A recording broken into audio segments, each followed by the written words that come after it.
April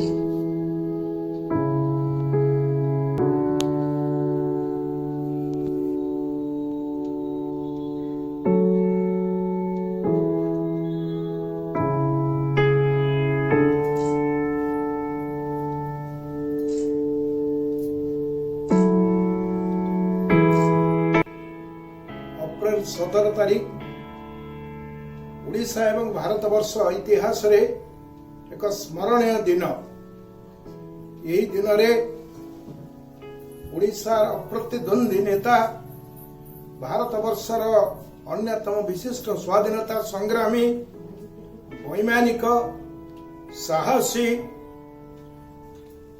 प्रवाद पुरुष विजु पट्टनायक आज हूँ श्राद्ध वार्षिकी। से दिन मन अच्छी जो दिन विजु बाबूंकर देहांत होता को संख्यार क्यों आवेग भरा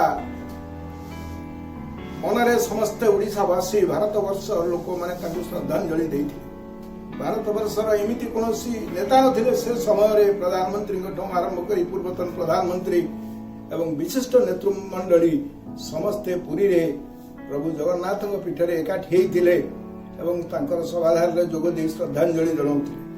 ओडिशार जो कंपन ओडिशार जो स्पंदन से थिला विजु पट्टनायक परिचिति एवं ओडिशा मध्य परिचित होता विजु पट्टनायक ना रे। आज भली एक दिन रे आमे एक विपर्ययर सामना करिछे। परिस्थिति भिन्न होईछि जो एकाठी होकरी आहरी बड़ धरण भाव में कार्यक्रम करने संभव होनी विजु बाबू श्राद्ध वार्षिक।